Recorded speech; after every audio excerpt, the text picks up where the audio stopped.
Right after our family reunion, I checked my bank account. It was empty. My dad laughed. We needed it more. Shaking, I grabbed my bag and said, "Then you won't mind what happens next." They all laughed until a loud bang shook the house. The door burst open and... Can you imagine waking up to find your life savings gone, stolen by the very people who gave you life? I thought I'd finally broken free from my parents' financial manipulation, but one family reunion, one single night, shattered that illusion and left me utterly decimated. Growing up, my life was a constant tightrope walk around my parents' financial chaos. My dad, Robert, was a gambling addict. Slot machines, card games, even illegal dog fights. You name it, he was in it. He'd vanish for days, sometimes returning with a handful of cash and a sudden generosity, but usually, he'd be desperate, eyes scanning the house for anything to pawn. My mom, Diana, ironically a bank teller, just enabled him. Her paychecks evaporated like mist. "Your father just needs one good win, honey," she'd whisper, her hands already rummaging through my drawers for loose change. "His luck is about to turn." I was 6 years old when I learned what family truly meant to them. I'd saved every penny from my grandmother's birthday gift, quarters from lemonade stands, dollars from chores, stuffing them into a pink ballet dancer piggy bank. That little ceramic dancer held my dreams, my pride. Then one night, a crash. I found my dad looming over the shattered pieces of my piggy bank, coins clutched in his fist. "Just borrowing this, princess," he said, not even looking at me. "Double your money by morning, promise." It never came back. None of the piggy banks ever did. My allowance? A running joke. Borrowing from the Mandy Bank, he'd declare, snatching the $5 meant to last me a week. By 16, I was a master at hiding cash. At 17, I had a secret bank account under my Aunt Lisa's name. The day I turned 18, I walked out that door with $342 and a solemn vow. I would never, ever depend on anyone again. Those first few years of independence were brutal, you guys. I worked 2 jobs, sometimes 70 hours a week, waitressing in the morning, retail at night, squeezing in community college classes in between. I shared a tiny studio apartment with 4 other girls. Literally, we each claimed a corner. But through sheer, bloody-minded determination, I maintained a 3.8 GPA.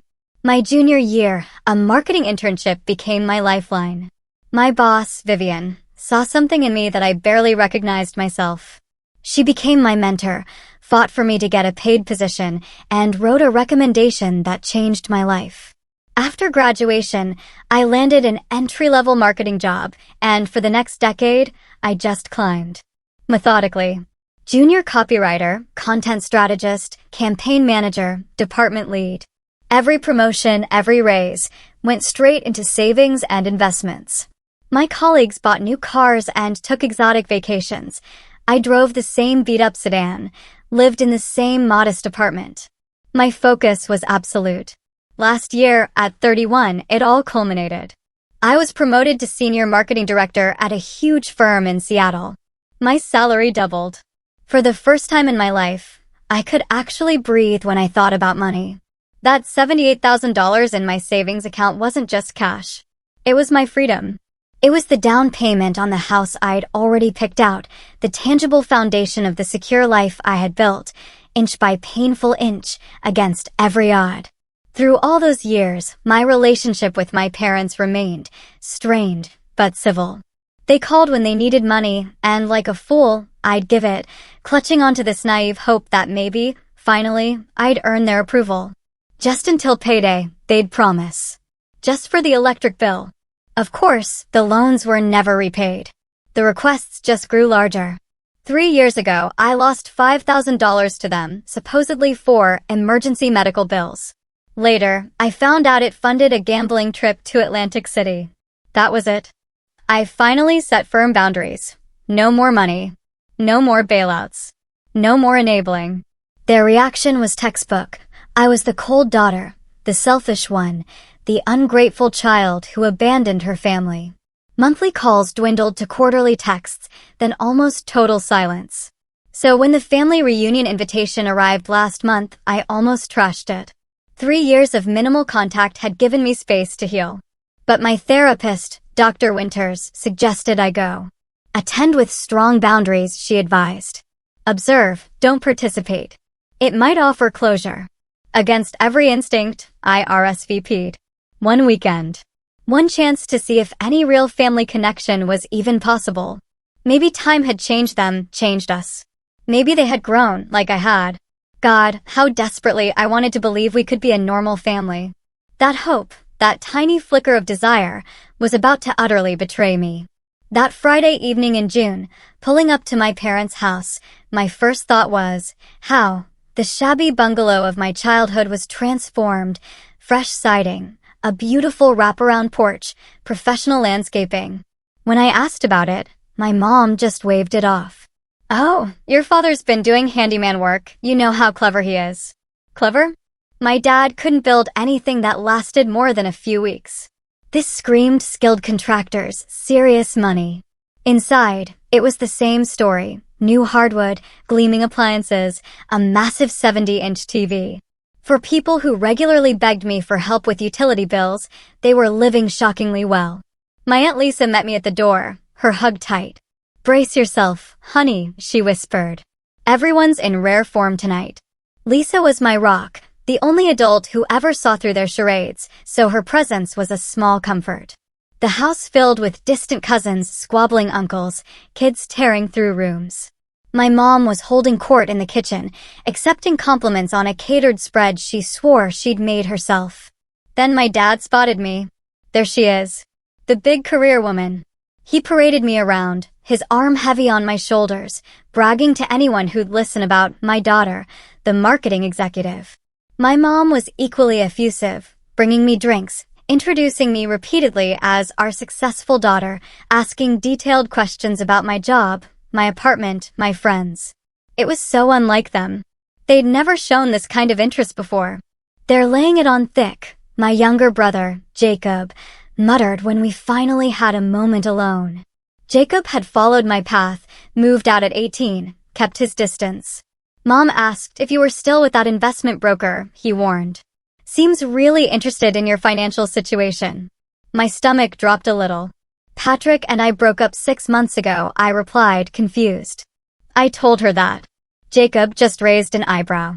She also mentioned you must be doing really well to afford that luxury condo downtown. I live in a standard Capitol Hill apartment, nothing luxury about it.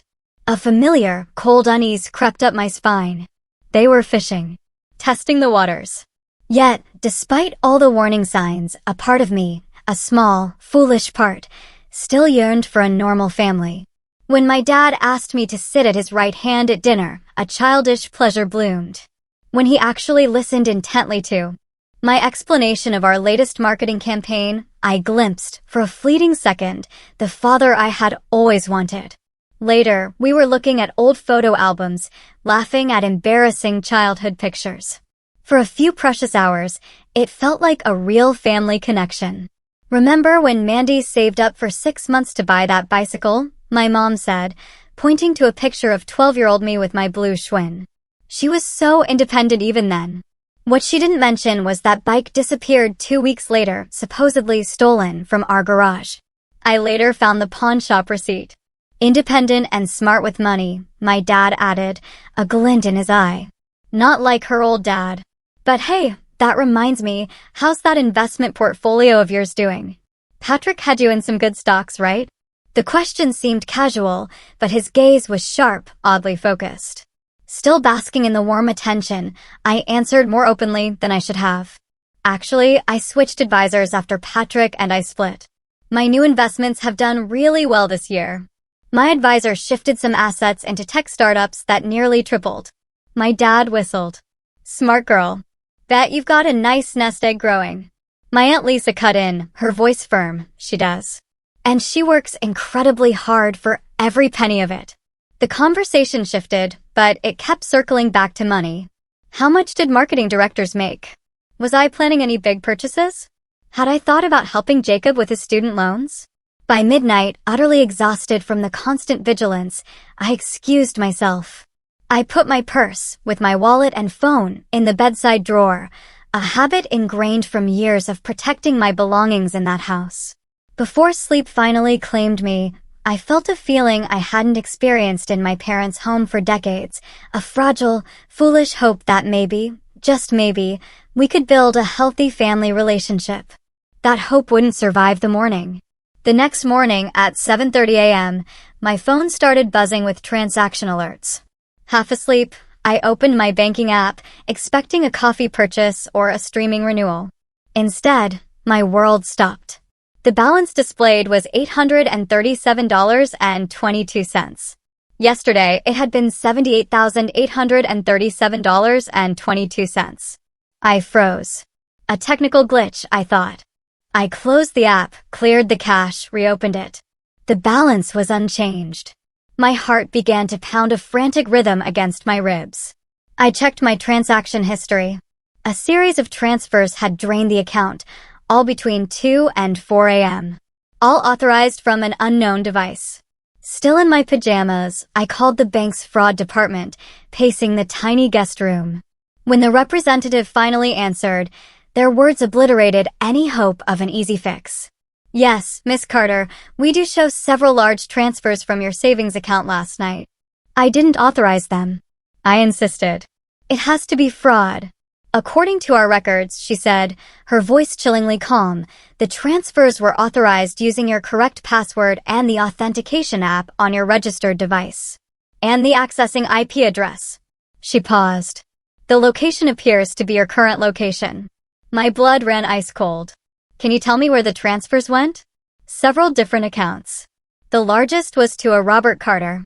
Is that name familiar to you? My father. My own father. He had somehow accessed my accounts and drained my savings while I slept under his roof.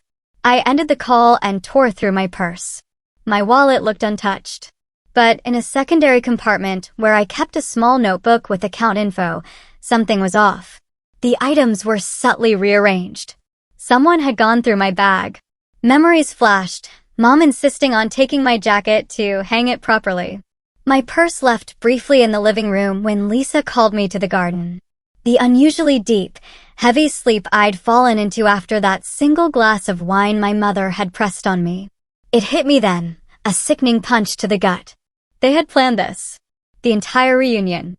The unusual warmth. The pointed questions about my finances. All of it, a calculated setup for this ultimate betrayal. The physical symptoms hit me. My hands trembled so violently I dropped my phone. Nausea overwhelmed me, driving me to the bathroom where I retched painfully. Sweat beaded on my forehead despite the cool morning air. $78,000. My house down payment. My emergency fund. My security. Gone. Then the text started. My cousin Ellie, thanks for the amazing gift. How did you know I wanted this exact laptop for college? Uncle Rob said you insisted on helping with my education. Then Uncle Thomas, generous of you to contribute to the family vacation rental. Rob says you're covering half. Finally, Jacob, Mandy, call me ASAP. Something is wrong. Mom and Dad are suddenly flushed with cash, buying everyone gifts. I called Jacob, struggling to keep my voice steady as I explained. I knew it, he said, his voice tight with anger. They've been planning this for months. Dad told me last week they were expecting a windfall. I thought maybe he'd actually gotten a decent job. Jacob, did you know they'd do this? I asked, needing to be certain. No, God, no. I would have warned you. But I knew something was off. They've never cared about family gatherings before. As we spoke, I could hear laughter downstairs, the clink of dishes. My parents and remaining family members were having breakfast, as if they hadn't just committed an act of theft against their own daughter. Jacob, $78,000, I choked out. Everything I saved for my house. Years of work. How could they do this? Because they don't see it as yours, he replied softly. In their minds, family money is communal, and they deserve it more because they're the parents. They will never understand what they did was wrong. I ended the call and sat on the edge of the bed, trying to gather my shattered thoughts. This wasn't just a family dispute. This was theft, plain and simple. They'd accessed my accounts without permission. The fact that they were my parents changed nothing about the legality. But the family complications? That made everything messier. Would the police take this seriously? Would the bank reverse transfers made from my own devices? What would this do to the rest of the family if I pursued charges? But $78,000. I couldn't just write it off. That money represented years of sacrifice, of ramen dinners and declined invitations, of 60-hour work weeks and delayed dreams. Downstairs, I heard my father's booming laugh, my mother's delighted response. They were celebrating their theft as if it were a windfall they'd earned. In that moment, something inside me hardened. The last lingering hope of reconciliation died. The last shred of familial loyalty evaporated. They were not family. They were thieves who happened to share my DNA, and I would treat them accordingly. My first instinct was to storm downstairs, confront them, call the police right then and there. But years of dealing with my parents had taught me one thing: impulsive reactions only gave them power. They thrived on chaos and emotional outbursts. If I wanted justice, I needed to be strategic. I texted my friend Sarah, a financial crimes attorney. It was early Saturday morning, but she replied instantly, "Don't confront them alone. Document everything. Call the bank again, formally report the fraud. I'll meet you at my office at noon." Next, I called Aunt Lisa, who'd left late the night before. "I wondered if something like this might happen," she said, her voice heavy with disappointment. "Your mother's been dropping hints about a new car and home improvements for weeks. I'll be there in 20 minutes. Don't go downstairs alone." While waiting for Lisa, I worked methodically, like an investigator. Screenshots of the transfers. Photos of where my bag had been searched. A video walkthrough of the house, documenting their sudden expensive renovations, stark proof that contradicted their claimed financial hardship. Then I found something truly disturbing on my phone. A notification showed my banking authentication app had been accessed at 2:15 a.m. while I was asleep. They must have used my fingerprint to authenticate those transfers. The sheer, physical violation of that made me sick to my stomach. When Lisa arrived, I slipped out the back door and met her in her car. I finally broke down, sobbing in her arms. "I know a good lawyer," she said, when my tears subsided. "Your cousin Michael handles financial crimes. This is theft, Mandy. Plain and simple. The fact that they're your parents makes it worse, not better." We drove straight to Sarah's office, where she and Michael were waiting. For the next 3 hours, we built a case. Sarah contacted the bank's fraud department, establishing a formal investigation. Michael prepared documentation for a police report. Lisa even provided written testimony about my parents' spending patterns. "This is going to get ugly," Michael explained gently. "They'll claim you gave them permission. They'll say it was a gift or a loan. They'll turn family members against you. Are you prepared for that?" "They already stole my money," I replied. "What else can they take from me?" "Your relationships with extended family, your peace of mind, your energy for months, even years of legal proceedings," Sarah countered. "This won't be quick or easy." "Neither was earning that money," I said, my voice firm. "I want it back. All of it." We developed a multi-pronged approach. The bank would freeze any remaining funds. We'd file a police report for identity theft and fraud. And most crucially, we'd confront my parents with legal representation present, giving them one last chance to return the money before escalating to criminal charges. Before leaving Sarah's office, I called Dr. Winters, my therapist, and scheduled an emergency session. "You need emotional support as much as legal support," she reminded me. "This is a profound betrayal by the people who should have protected you most." I spent an hour with her, processing the complex stew of emotions, pure rage at the violation, deep grief for the family relationship I'd foolishly hoped for, shame for letting my guard down. "You did nothing wrong by hoping for a healthy relationship," Dr. Winters assured me. "That desire is natural. They're the ones who violated trust, not you." By evening, our legal strategy was locked in. Sarah had a formal demand letter. The bank had flagged the accounts. Michael had preliminary paperwork filed. I spent the night at Lisa's hotel, utterly unable to go back to my parents' house. Throughout the evening, Jacob texted me, increasingly concerned. "They're buying everyone gifts with your money," he reported. "It's disgusting." The next morning, Lisa, Sarah, Michael, and I met for breakfast. Michael had even arranged for a sheriff's deputy to accompany us, waiting discreetly outside. Sarah had every legal document organized. Lisa had spoken to key family members, securing their support. As for me, I packed a small bag. It held screenshots, bank statements, records of previous loans that were never repaid, and printed text messages. But more than anything, I carried my resolve. For 32 years, I had bounced between seeking their approval and protecting myself from their exploitation. Today, that cycle would end. Permanently. Are you ready?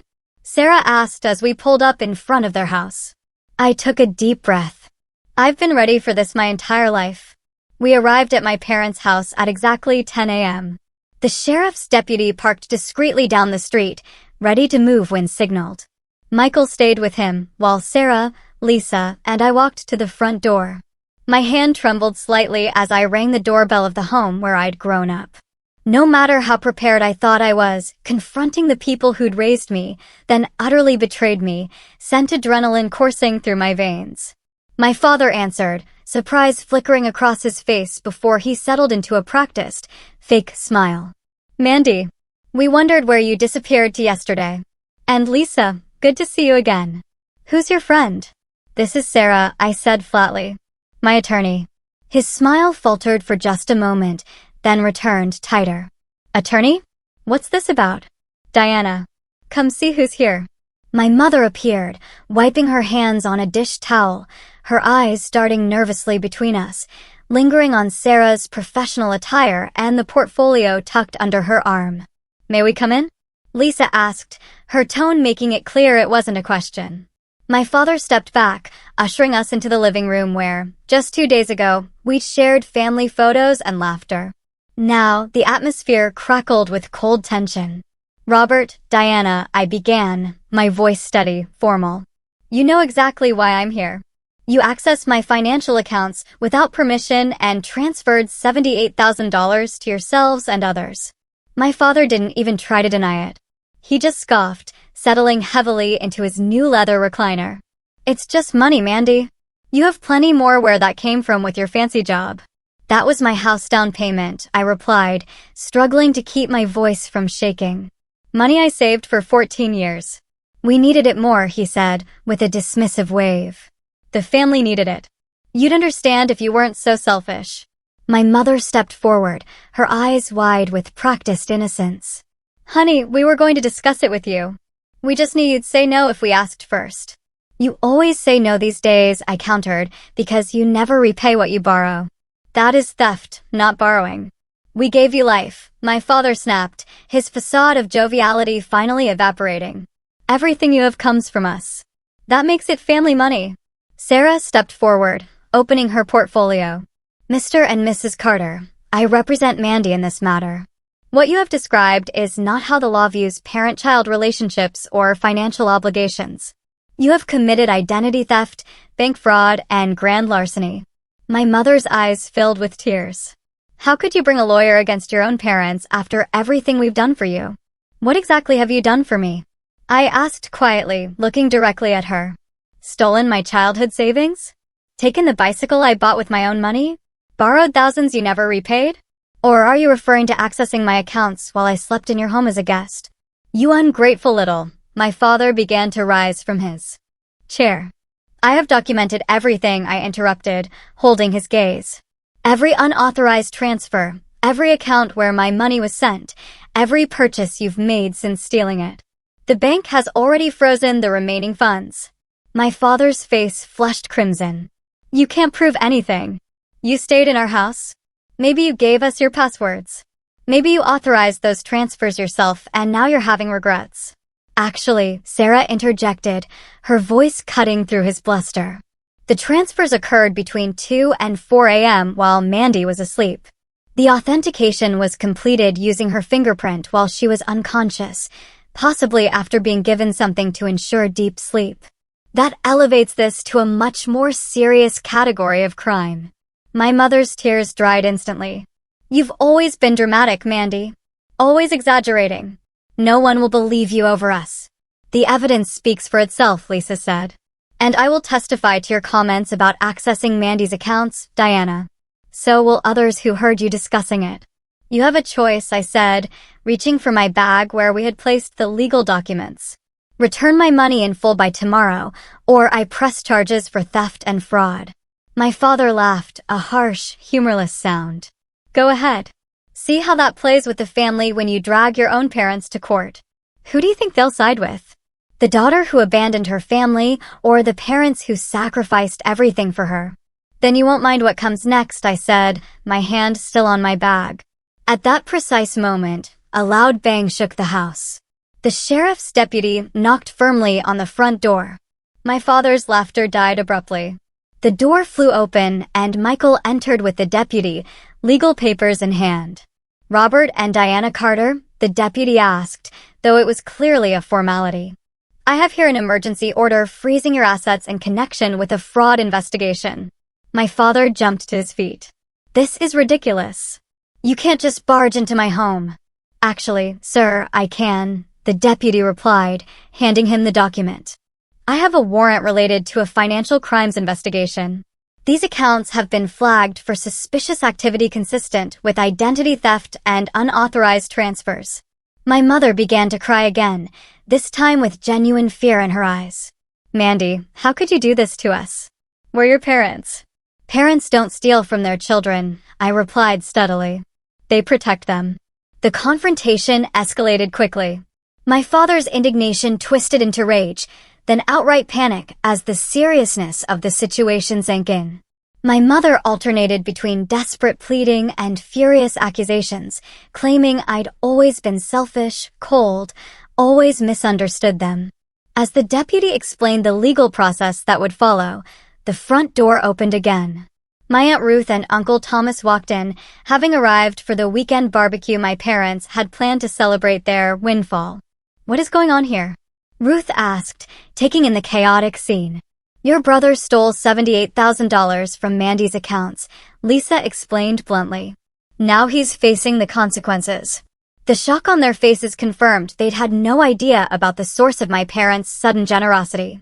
Uncle Thomas turned to my father, disbelief etched across his features. Rob, tell me this isn't true. Tell me you didn't steal from your own daughter. My father's silence was answer enough. As more family members arrived for the planned celebration, the scene became increasingly chaotic. Some defended my parents out of reflexive family loyalty. Others, hearing the details, recoiled in horror. My cousin Ellie tearfully offered to return the laptop purchased with my stolen money. Jacob, who had driven through the night from Portland, arrived and stood firmly by my side. Through it all, I maintained a calm certainty that had come with my decision. This wasn't about revenge. It was about justice. It was about finally breaking the cycle of exploitation that had defined our relationship for decades. By afternoon, my parents faced a stark, undeniable reality. Their accounts were frozen. Their recent purchases were documented as evidence. Family members who had received gifts were returning them, horrified to learn they had been bought with stolen money. The facade of generous, doting parents had crumbled, revealing the ugly truth they had hidden for years. This is not over, my father threatened as we prepared to leave. Family does not do this to family.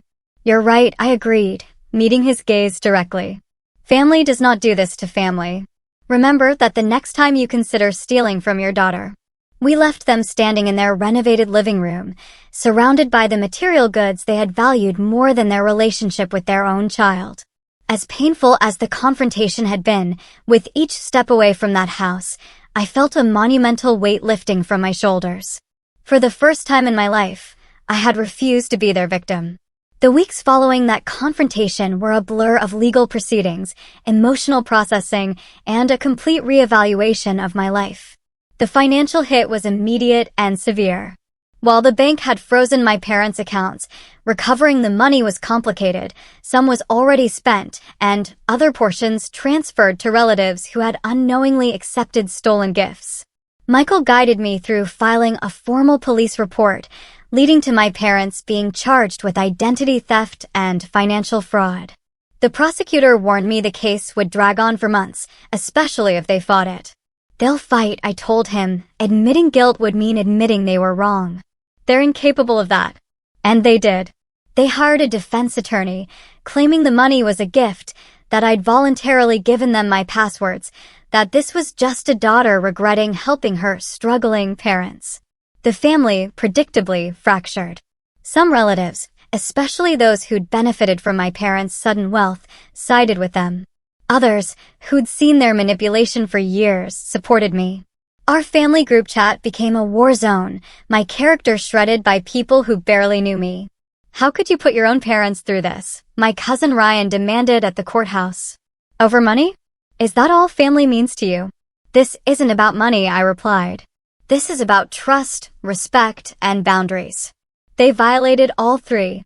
Aunt Lisa became my absolute rock during this period. She opened her home to me, attended every legal proceeding, her silent presence a constant reminder that not all family relationships were toxic. Jacob, too, struggled with his own complex emotions.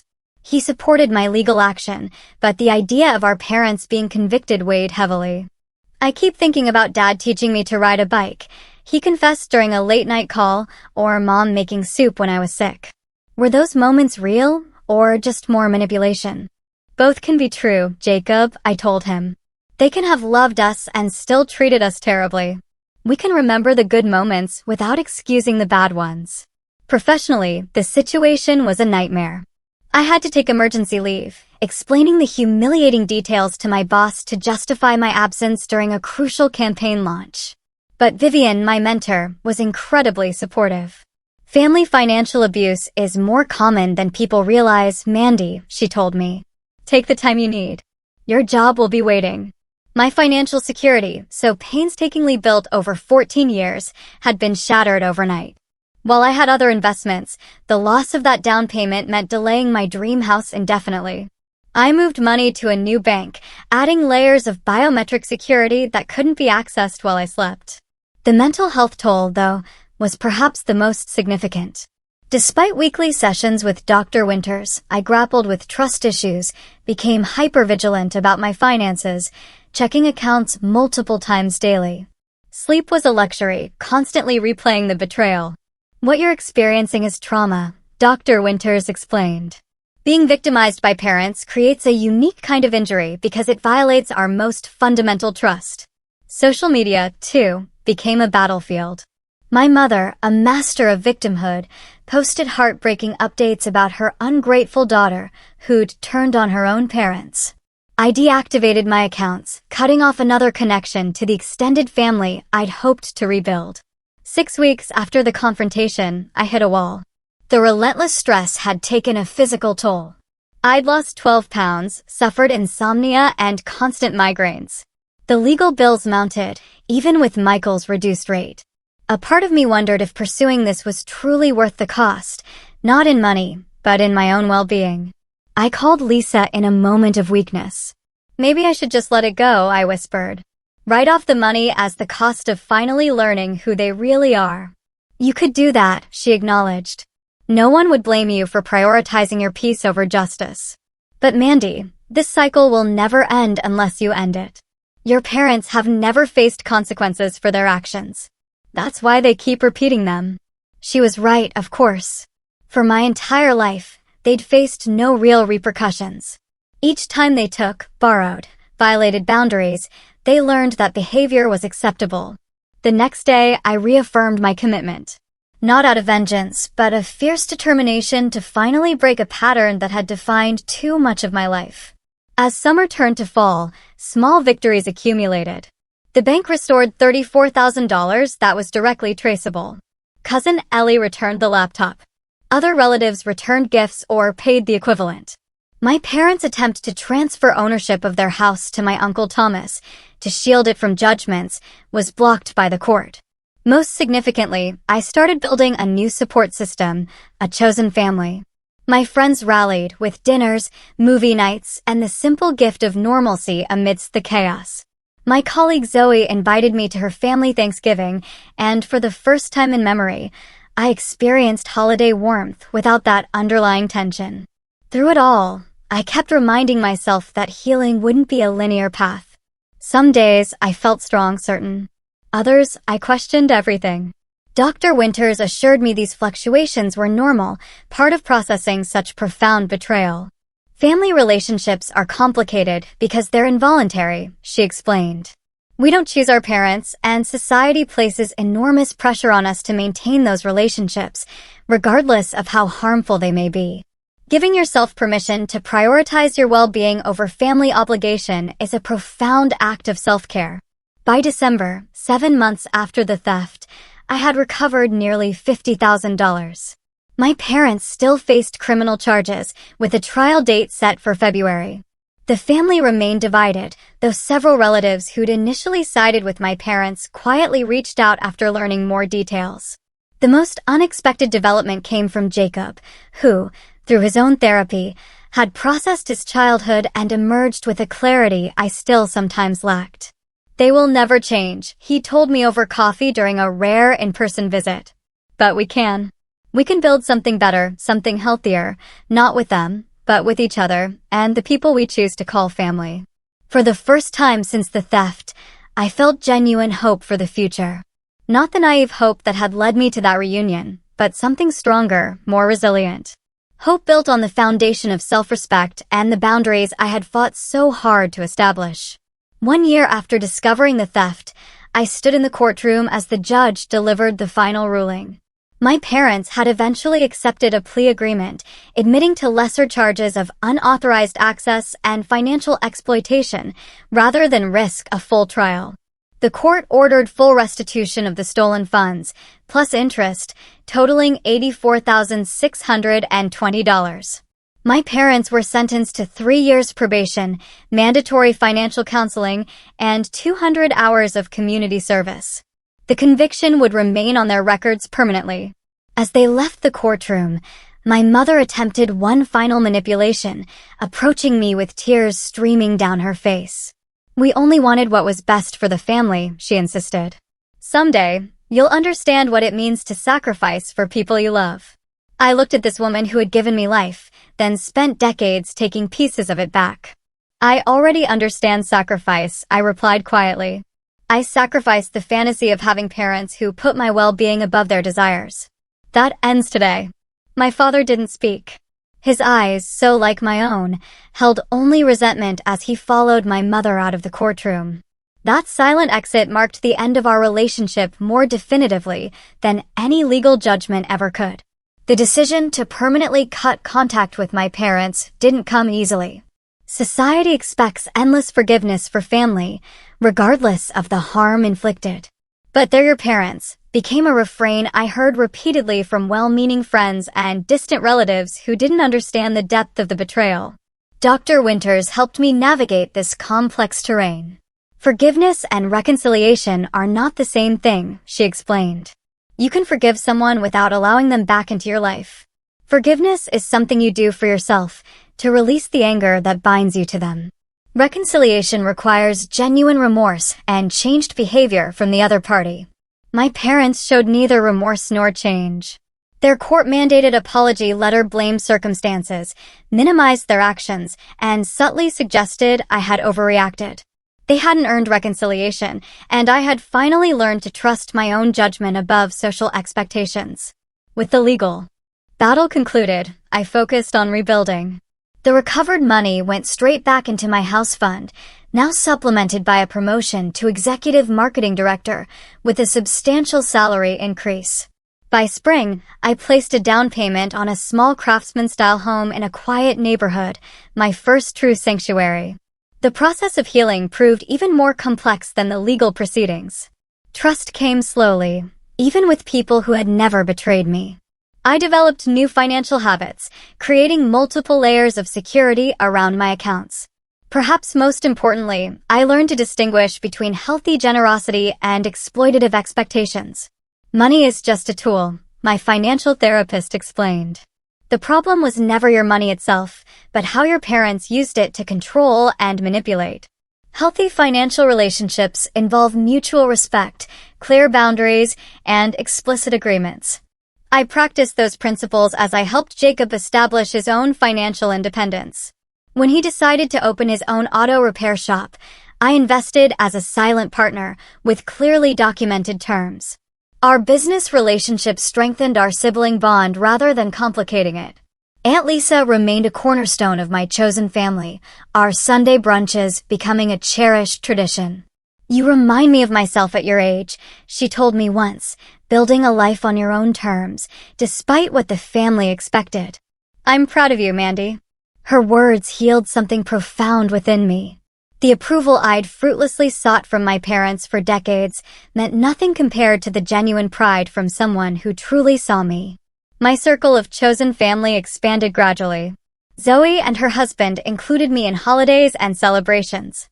My colleague Trevor, who had provided unwavering support during the legal proceedings, eventually became more than a friend.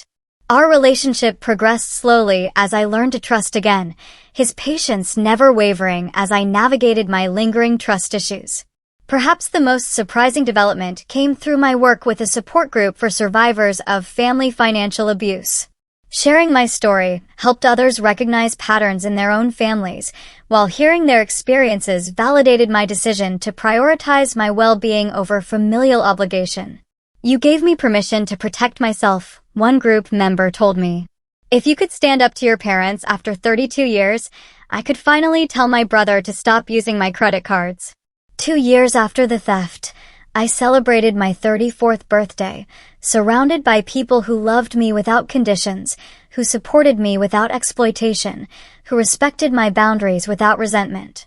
Looking around at those faces, I realized I had created something my biological family could never provide: relationships built on mutual respect rather than obligation.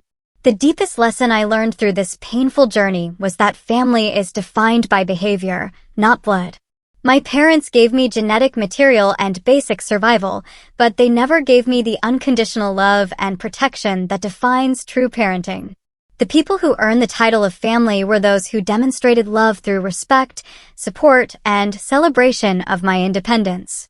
I still occasionally encounter well-meaning people who insist I should reconcile with my parents. "They won't be around forever," they caution. "You'll regret not making peace."